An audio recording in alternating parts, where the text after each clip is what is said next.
नमस्कार साथियों। तो साथियों, आप सभी का आपके अपने YouTube channel exam study channel में स्वागत है। तो साथियों, आप सबने सीएटी की एग्जाम यानी कि कॉमन एलिजिबिलिटी टेस्ट दे चुके हैं। तो आपकी आंसर की आ चुकी है साथियों। ओके, 24 तारीख की, जो 24 अक्टूबर 2024 की फर्स्ट शिफ्ट की जो उत्तर कुंजी है, यानी कि जो आंसर की है साथियों, वो आ चुकी है साथियों। क्लियर हुआ? आपकी सेकंड शिफ्ट की जो आंसर की रहने वाली है, वो भी आपको 9 बजे मिल जाएगी साथियों। ओके, 9 बजे मिल जाएगी, अभी सुबह मिल जाएगी साथियों आपको। शुरू करते हैं। तो पहला क्वेश्चन है कि राजपत्रित अवकाश, यानी कि जो राजपत्रित अवकाश है उसको इंग्लिश में क्या कहते हैं? तो सभी को पता है कि उसको कहते हैं बी कहते हैं। कहने का मतलब है गेजेट हॉलीडेज कहते हैं।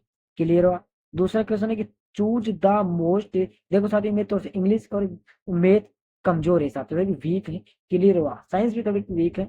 वैसे जीके भी कहते थोड़ी अच्छी है, क्योंकि चूज द मोस्ट एप्रोच, ये पता नहीं कि word of the given sentence. Okay, ये person of subject of the work of parts. Okay, तो दूसरे का आंसर आपके सामने हो जाएगा ए। ओके, ए हो जाएगा। तीसरा है तो इसका आपको अपोजिट बताना है, तो अपोजिट इसका हो जाएगा साथियों सी, टीडी हो जाएगा। चौथा क्वेश्चन क्या कह रहा है? चौथा कह रहा है कि धन की किसी निश्चित राशि को अजय एवं चिराग के मध्य 7:4 के अनुपात से विभाजित किया गया। यदि अजय के हिस्से का आधा चिराग के कुल हिस्से से 850 कम हो तो कुल राशि क्या थी? तो ये आपको हल करना है। इसका आंसर आपके सामने बी हो जाएगा, 4,420। क्लियर हुआ? अगला पांचवा क्वेश्चन है कि एक मोटरसाइकिल का पहिया 11 किलोमीटर की दूरी तय करने में 5,000 परिक्रम लगाता है, तो पहिए का व्यास सेंटीमीटर में, यानी कि एक मोटरसाइकिल उसका जो पहिया है 11 मीटर की दूरी तय करता है। ओके, 5,000 परिक्रमण लगता है। ओके, 5 परिक्रमण यानी कि घूमता है, 5,000 घूमता है। ओके, तो पहिए का व्यास कितना होगा साथियों? तो उसका व्यास होगा आपके सामने, वो हो जाएगा 70 सेंटीमीटर। कितना हो जाएगा? 70 सेंटीमीटर उसका व्यास हो जाएगा साथियों। ओके, ज्यादा दिमाग दौड़ाना नहीं है, बस आपको देखते चलना है, पेपर आपको साथ में लेकर चलना है ताकि इसका आपको पता चले। माने कि एक्स ये है, ओके, तो यहाँ पे ये है, पर कितने अलग अलग फलन है, तो इसका आंसर हो जाएगा बी। कितने हो जाएगा? 9 हो जाएंगे। कितने फलन हो जाएंगे साथियों?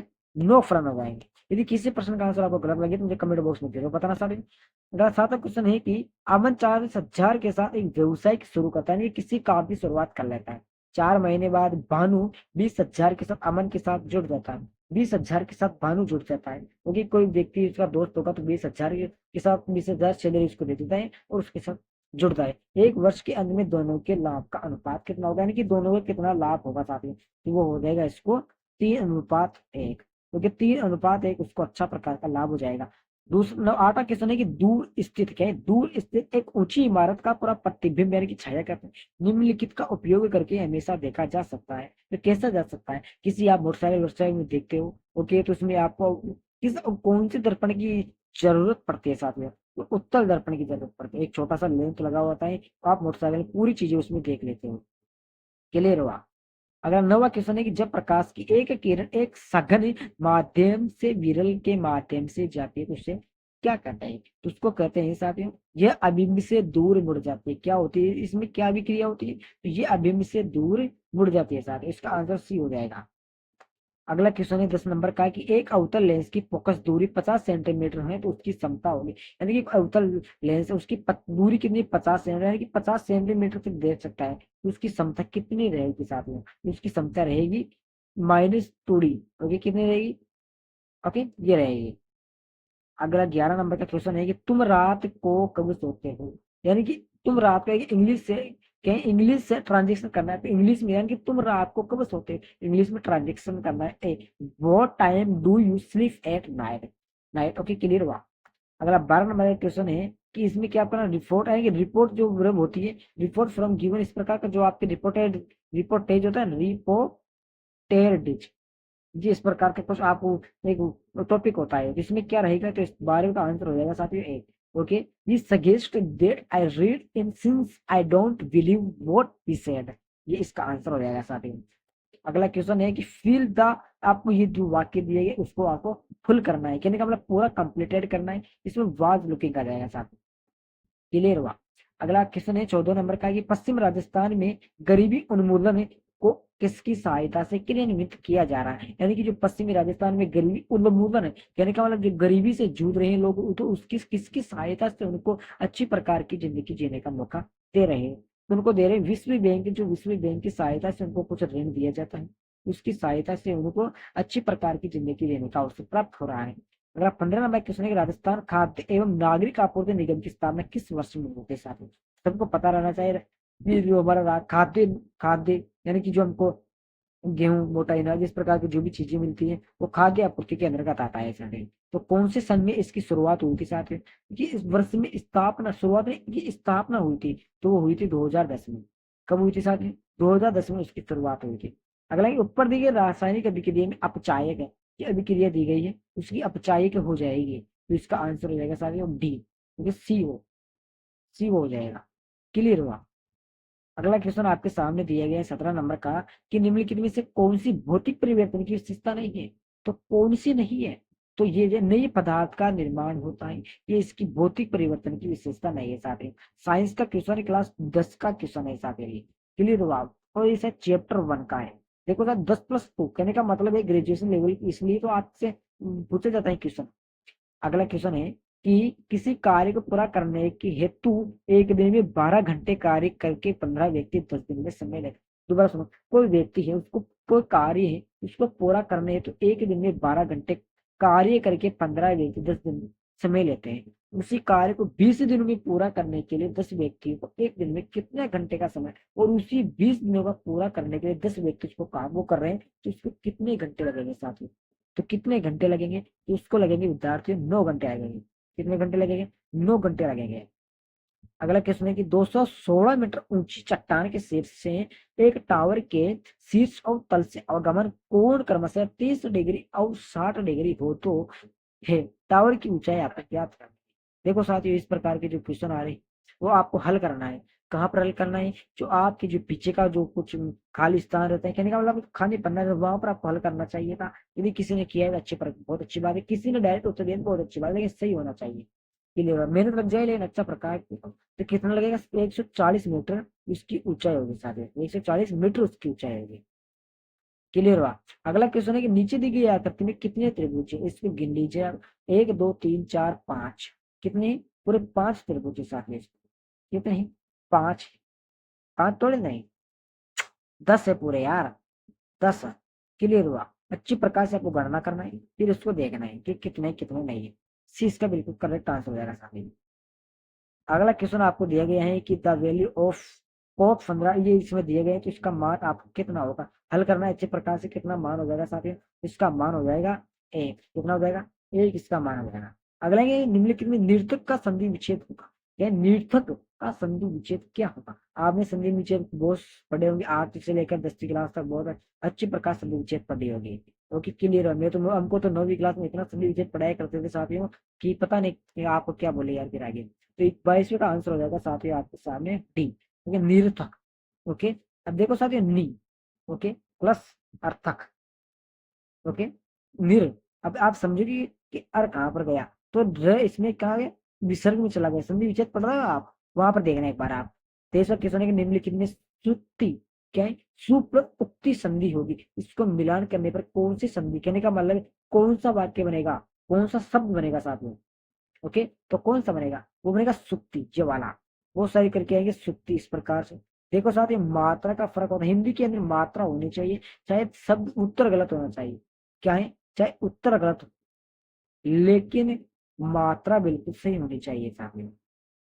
क्या उनसे मात्रा, यदि आपको हिंदी में पास होना है ना, यदि आप किसी क्लास 10वीं की एग्जाम दी होगी तो कहीं भी आपने देखा होगा कि आपकी बस मात्रा सही होनी चाहिए। यदि आपका 2 नंबर का क्वेश्चन है, आपको 1 नंबर जरूर मिलेगा, क्योंकि मात्रा सही होनी चाहिए, उत्तर गलत होना चाहिए। इस प्रकार एक वीडियो बनाऊंगा साथियों, इसके ऊपर दिख देखना। 24 नंबर क्वेश्चन है कि निम्नलिखित में से किस भारतीय एथलीट को भारतीय ट्रैक और फील्ड की रानी या गोल्डन ग्रिल के नाम से किसको जाना जाता है साथियों? किसको जाना जाता है? उस किसको जाना? पीटी उषा को जाना, किसको? पीटी उषा को जाना जाता है साथियों। अगला क्वेश्चन है 25 नंबर का, नमस्ते योजना निम्नलिखित समूह में से किस कार्मिकों से संबंधित है? तो किन कार्मिकों से संबंधित है साथियों? तो स्वच्छता कार्मिकों से संबंधित है साथियों। देखो साथियों, बिल्कुल इंपॉर्टेंट क्वेश्चन है सीएटी के लिए, और आपने एग्जाम दी होगी तो आपने पढ़ा भी होगा। देखो साथियों, मैंने तो इतनी सीएटी की तैयारी नहीं करवाई, लेकिन बहुत सारे यूट्यूब चैनलों ने तो जी जान अपने लगा देते साथियों। अगला क्वेश्चन है कि विश्व दृष्टि दिवस 2023 की थीम क्या थी? यानी कि जो 2023 में जो विश्व दृष्टि दिवस था, उसकी थीम किस प्रकार से रही होगी? तो क्या थी साथियों? यदि कार्य करते समय ये अपने नेत्रों के स्वास्थ्य का ध्यान रखें। Love our eyes at work, love your eyes at work, यानी कि कार्य, किसी भी कार्य पर करते समय नेत्र के स्वास्थ्य का, नहीं कि हम किसी को धूल मिट्टी का काम कर रहे हैं तो अपने जो आंखें हैं उनको अच्छे तरीके से काम करना चाहिए, देख देख कर कि धूल मिट्टी से बहुत फर्क पड़ता है यहाँ पर। अगला है कि एक्सेल में एक वैलिड फॉर्मूला किससे शुरू होता है? एज से शुरू होता है, ये फिर एज द रेट से शुरू होता है, प्लस से शुरू होता है, बराबर से, तो ये बराबर से शुरू होता है, किससे? बराबर से साथ। क्लियर हुआ? अगला क्वेश्चन है कि पावर पॉइंट प्रस्तुतिकरण में क्या है? पावर पॉइंट प्रस्तुतिकरण में एक डिजाइन जो लेआउट को नियंत्रित स्लाइडों के लिए फॉर्मेटिंग करता है तो क्या कहलाता है? वो क्या कहलाता है साथियों? वो कहलाता है डिजाइन फ्लैट्स। अब देखो साथियों, किससे संबंधित क्वेश्चन है? एक कंप्यूटर से संबंधित क्वेश्चन है, इसलिए सभी से निवेदन है कि अच्छी प्रकार से तैयारी करा करो साथियों। अगर निम्नलिखित में से कौन सा इनपुट डिवाइस नहीं है? इसमें दिए गए 4 ऑप्शन दिए गए, इनमें से बताया गया है कि निम्नलिखित में से कौन सा इनपुट डिवाइस नहीं है साथियों। देखो साथियों, अच्छे प्रकार का क्वेश्चन है, यदि आपने पढ़ा होगा तो इसका आंसर हो जाएगा बी, प्रोजेक्टर। कौन सा हो जाएगा? प्रोजेक्टर। नहीं, माउस तो आप समझते हो, टच स्क्रीन समझते हो, उसके अंदर समझते हो, क्योंकि प्रोजेक्ट उसका कोई भाग नहीं है इनपुट का। अगला है कि नीचे दिए गए शब्दों को शब्दकोश में क्रम में लगाए और दिए विकल्पों में सही चल। देखो साथियों, बहुत सारे जो विद्यार्थी होते हैं समझ जाते हैं किस प्रकार से करना है, लेकिन बहुत सारे अरे यार कैसे करना है। अब देखो, इसमें और इसमें, इसमें और इसमें क्या है? ए बिल्कुल सही है। दोबारा सुनना इसको, इसमें बिल्कुल ए चारों के अंदर बिल्कुल सेम वैसा है। आगे क्या है? बी आ रहा है इसमें, इसमें बी आ रहा है, इसमें बी ये भी सेम है। ओके, एम ए भी सेम आ रहा है, ई आ रहा है, इसमें यू आ रहा है, इसमें एल आ रहा है, इसमें क्या आ रहा है? ई आ रहा है। तो समझ जाना इसका बिल्कुल ये सही हो जाएगा, पहला सही हो जाएगा। क्लियर हुआ? सबसे पहले पे ये आ जाएगा, और पहला ये हो जाएगा, दूसरा ये हो जाएगा, तीसरा ये हो जाएगा, चौथा ये हो जाएगा। बस इस प्रकार से आपको दिमाग लगाना है, तो इसको देखना है। क्लियर हुआ? अगला क्वेश्चन क्या कर रहा है? 31 नंबर का कि 5 छात्रों ने छात्रवृत्ति परीक्षा में हिस्सा लिया। क्लियर हुआ? सुमन को प्रीति से अधिक अंक मिले हैं। इसको मेरा सुमन है, उसको प्रीति से अधिक अंक मिल चुके हैं। कोमल को सुनीता से कम अंक प्राप्त हुए, लेकिन वे सुमन के अंकों से अधिक रहे। क्या है? कोमल को सुनीता से कम अंक मिले हैं, लेकिन सुमन के अंकों से अधिक रहे हैं। तो मानसी को प्रीति एवं सुमन प्राप्त अंकों को अंक मिले, परीक्षा में सबसे कम अंक किससे प्राप्त हुए? क्लास 7 है, क्वेश्चन है 7, बहुत इंपोर्टेंट लगे। प्रीति को मिले, किसको? प्रीति को। क्लियर हुआ? अगला क्वेश्चन क्या करें? 8 व्यक्ति L M N P Q R S है एवं टी एक गोलाकार मेज के चार और सम्मेलन में केंद्र की ओर मुख करके बैठे हुए हैं। ओके जी, और ये किसकी ओर बैठे हुए? ये केंद्र है, इसकी ओर मुख करके भी बैठे हुए हैं सारे। दोबारा सुनो इस प्रश्न को, किस प्रकार से बैठे हुए? ये जैसे एक गोला है। ओके, क्लियर हुआ? और ये यहाँ पर केंद्र है, इसकी तरफ वो मुख करके बैठे हुए। तो ये दिए गए हैं, तो बैठा हुआ है, तो क्या है इसमें? तो तब बगल के ए में कौन दाहिने बैठा हुआ है? तो उसके दाहिने कौन बैठा है? क्यों बैठा हुआ है सारे? कौन बैठा हुआ है? क्यों बैठा हुआ है। बिल्कुल सही आंसर हो जाएगा इसके अंदर।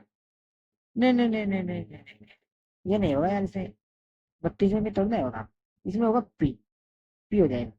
अगला क्वेश्चन है 33वां की जैसलमेर का प्राचीनतम नाम क्या है? सभी को पता है। देखो साथ ये जो हमारी फर्स्ट सदी 22 तारीख की जो फर्स्ट है, इसके अंदर पूछा गया जैसलमेर का प्राचीन नाम मांड था। क्या था? मांड। बिल्कुल इंपोर्टेंट क्वेश्चन था, इसलिए आया क्वेश्चन बार बार। अब देखो अगला क्वेश्चन, राजस्थानी गद्य और पद्य की विविधताओं में रचनाओं में जो किसी व्यक्ति एवं राजवंश की उपलब्धियों या घटनाओं पर प्रकाश डालते तो क्या कहलाता है? तो क्या कहलाता है? वो कहलाता है प्रकाश। क्या कहलाता है? दोबारा सुनो प्रश्न का, बहुत इंपोर्टेंट क्वेश्चन होगा ये कि राजस्थान गद्य और पद्य की विविधताओं में रचनाएं जो किसी व्यक्ति एवं राजवंश की उपलब्धि की एवं घटनाओं पर प्रकाश डालते हैं तो प्रकाश कहलाता है। इंपोर्टेंट है ना, इसलिए क्वेश्चन हिंदी से संबंधित क्वेश्चन आ रहे हैं। अगला ये गीदड़ नृत्य का संबंध राजस्थान के किस क्षेत्र से? गीदड़ नृत्य कौन से क्षेत्र में सबसे ज्यादा किया जाता है साथियों? तो वो किया जाता है मेरे प्यारे साथियों शेखावाटी क्षेत्र में। शेखावाटी क्षेत्र के अंदर सबसे ज्यादा किया जाता है। अगला है तो इसमें क्या करना है? कंप्लीट सेंटेंस करना है, इसको कंप्लीट सेंटेंस बनाना है। डायरेक्ट इनडायरेक्ट में है क्या? तो the full from D to letter the ad, पता नहीं क्या ऑफिशियल कम्युनिकेशन इज, तो इसको कंप्लीट करना है ना आपको, तो इसका उत्तर हो जाएगा मेरे पहले साथ में सी, डेमी ऑफिस चला जाएगा इसमें। ओके, तो अगला है, तो इसको भी आपको फुल करना है, कहने का मतलब कंप्लीट वाक्य करना है, तो इसका आंसर हो जाएगा साथ ही आपके सामने B. Okay, in spite of, अड़तीस का आंसर आपके सामने हो जाएगा ए, वित्त हो जाएगा इसमें। ओके, अगला आएगा, निम्नलिखित में से निर्गुण उपासना का अनुयायी था। निर्गुण उपासना का अनुयायी उसके सामने बोलने वाला कौन था साथी? उसके सामने था साथी एक दादू दयाल जी। कौन है? दादू भैया है। क्लियर हुआ? अब देखो साथी, मिलान करना है, मिलान करना है, सूची ए को सूची बी से मिलान करना है। इसका आंसर हो जाएगा सी। सी कहां पर है? ये हो जाएगा। ओके, फर्स्ट को किससे मिलाना? सेकंड से। जो बड़ेश्वर धाम है, बेणेश्वर धाम टोंक जिले किसने करे साथ ही। और ये जो केला देवी कहाँ पर है? कहाँ पर है? केवला देवी है आपके सामने डूंगरपुर में जाएगा। और यहाँ पर है कहाँ पर? गलत हो गया, 40 नंबर कह दो यार। गलत हो गया, गलत हो गया, गलत हो गया भाई, गलत हो गया। अब देखो दोबारा सुना, ए इसमें ए हो जाएगा यार। तो पहला है ना, तीसरे से होगा, बेणी से डूंगरपुर में जाएगा। और केला देवी शायद करौली में है सब यार। बिल्कुल, बिल्कुल भाई, बिल्कुल। जीण माता कहाँ पर है? जीण माता सीकर में है, और डिग्रा में टोंक जिले में स्थित है। इस पर काच होगा। टोंक जिले में कहाँ पर है? मालपुरा में स्थित है। मालपुरा मेरे से 50 किलोमीटर दूर है। कितने किलोमीटर? 50 किलोमीटर दूर है।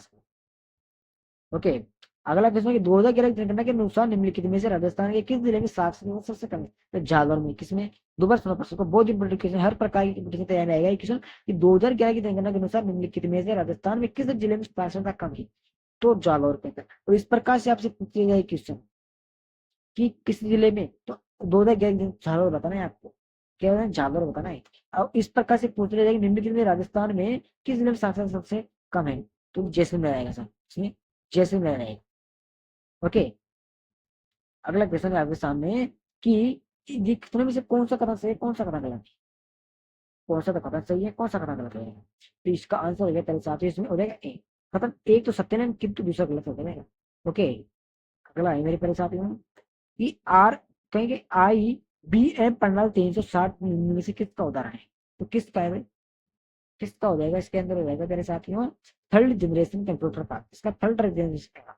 अगला है कि प्रोफेसर निम्नलिखित में से कौन सी इकाई कंप्यूटर के सभी हिस्सों की निगरानी करती है और उचित निर्देश देती है? तो कंट्रोल यूनिट। कौन सी है? कंट्रोल यूनिट है साथ। अगला क्वेश्चन आपके सामने, रैम के संबंध में निम्नलिखित में से कौन सा सही है? देखिए सर नहीं, ओके रैम, वो सर आप फोन के हिसाब से चलो, यदि आपके फोन में रैम नहीं होगी तो किससे चलेगा साथियों? इस प्रकार से फ्रेम के संबंध में कौन सा निम्नलिखित का सही हो जाएगा? इसका साथ हो जाएगा साथियों डी, वोलेट टेम्परेरी, है ना? वोलेट, वोलेट टेम्परेरी। अगर चित्रशाला कला विधि निम्नलिखित में से किस स्थान पर स्थित है? क्या है? चित्रकला, चित्रशाला कला विधि, विधि निम्नलिखित में से किस स्थान पे स्थित है साथियों? बूंदी जिले में। कहाँ पर है? बूंदी जिले में स्थित है साहब। अगला है, निम्नलिखित में से सिंधु नदी की सबसे बड़ी सहायक नदी कौन सी? निम्नलिखित में से सिंधु नदी की सबसे बड़ी सहायक नदी, तो हो जाएगा साथ ही सबको पता है चनाब है। कौन सी? चिनाब है। अगला है कि अगला कौन सा क्वेश्चन है? ये है क्या, निम्नलिखित में से कौन सी पर्वत श्रृंखला हिमालय पर्वत श्रृंखला से संबंधित? निम्नलिखित में से कौन सी पर्वत श्रृंखला हिमालय पर्वत श्रृंखला से संबंधित है साथी? तो ये हो जाएगा आपके सामने शिवालिक। अगला है, निम्नलिखित में से कौन सा दूसरी सेकंड जनरेशन का कंप्यूटर है? तो इसके आंसर हो जाएगा साथी ए। ओके, क्या हो जाएगा? IBM 70 70। अगला है कि निम्नलिखित में से कौन सा राज्य सड़क सुरक्षा कार्य योजना अपनाने वाला प्रथम, यानी कि सबसे पहले राज्य सड़क सुरक्षा, यानी कि सब सड़क बनने वाला राज्य कौन सा होगा? तो हो जाएगा साथी राजस्थान में सबसे पहले सड़क से संबंधित सुरक्षा नियम चले थे साथी। क्लियर होगा आपके सामने? कितने क्वेश्चन हो चुके हैं कंप्लीट? पूरे 50 क्वेश्चन कंप्लीट हो चुके हैं, बाकी बचे 100 क्वेश्चन। उसको टेलीग्राम पर आपको ऐसी कैसी PDF मिल जाएगी सारे। देखना चाहते हो तो टेलीग्राम ज्वाइन कर लेगा, आपको डिस्क्रिप्शन लिंक मिल जाएगी। सभी दोस्तों को जय हिंद, जय भारत।